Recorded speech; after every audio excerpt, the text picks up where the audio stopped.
Hi Blue Class, another week complete. Well done. Thank you for all your amazing home learning again.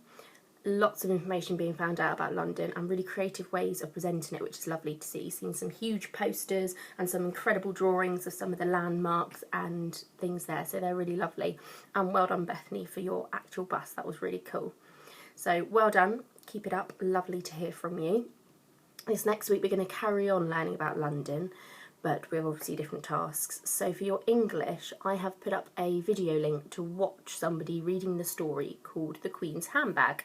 As I don't have the book myself, I couldn't read it to you, but I have managed to watch it online. And it's all about the Queen's handbag getting stolen, and she has to go across different places in the UK to get it back. So I thought you could create your own version of this story. You can change a thief, so you can choose who takes it, or who or what I might say, because I think you could have an animal or something. You can change whose thing gets stolen and what gets stolen from them. So try and think about links of something that somebody would really miss if it was taken.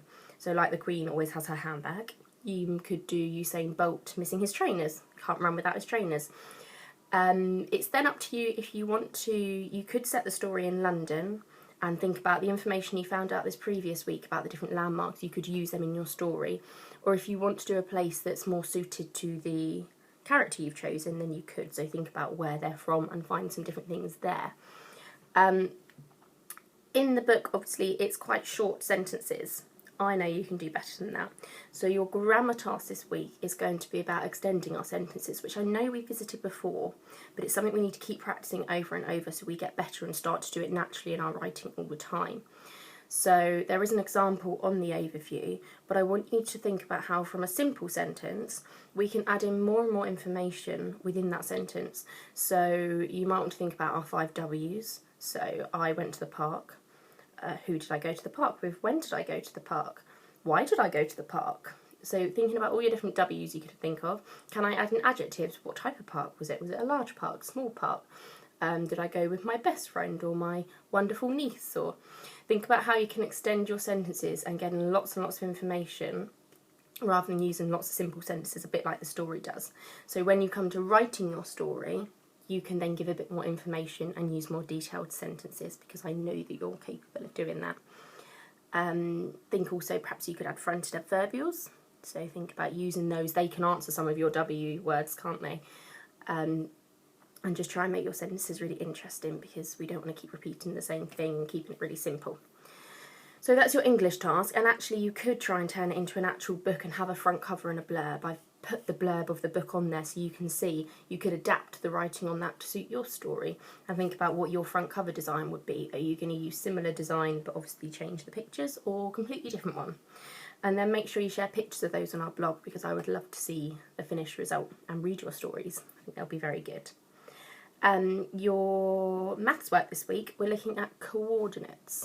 So remember, that's where we have a grid and we have to work out where things go to either create something or find out the coordinates of something already on a grid.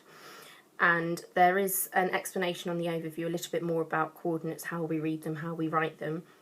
But the thing you have to remember, and I still use this now that I learn at school, is go along the corridor and then up the stairs. So when you're reading the coordinate, it's tricky to remember which way you go, but you always go along the corridor first, so along your x-axis, and then you go up the stairs, the y-axis, so that should help you to remember them. But I have put that all on our overview.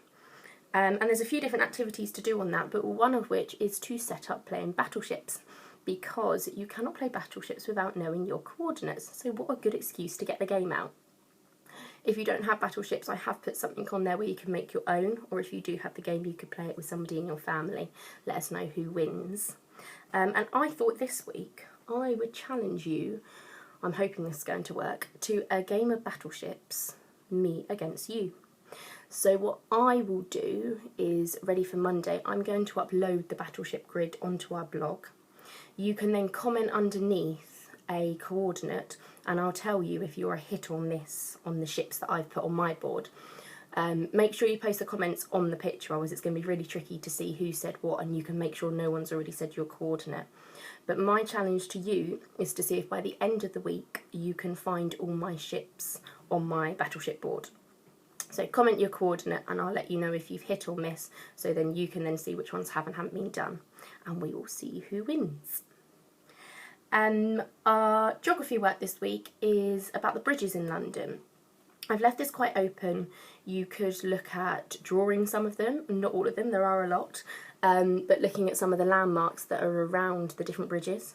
You could perhaps find out how many bridges, which is the oldest, which is the newest, which one's most famous. Can you find out which one was used in one of the Harry Potter films? You know I get Harry Potter in there where I can. But again, present that as you like. You could draw them. I know we've got amazing keen artists in our class. Or just collect some of the facts, but see what you can find out about the bridges in London.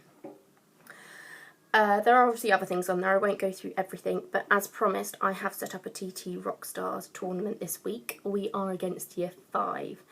I know some of you requested Year 6, but unfortunately, where most of them are back in school, they're not allowed to use the computers and laptops at the moment, so I thought that was a little bit mean that you could all sit there at home during the school day. So I have gone for Year 5, and they have been told. Now, they did manage to beat us last time, I believe, so make sure we beat them this time. Don't let me down. And talking of TT Rockstars, I saw on a letter thing online that there's been a new world record set on Times Table Rockstars. A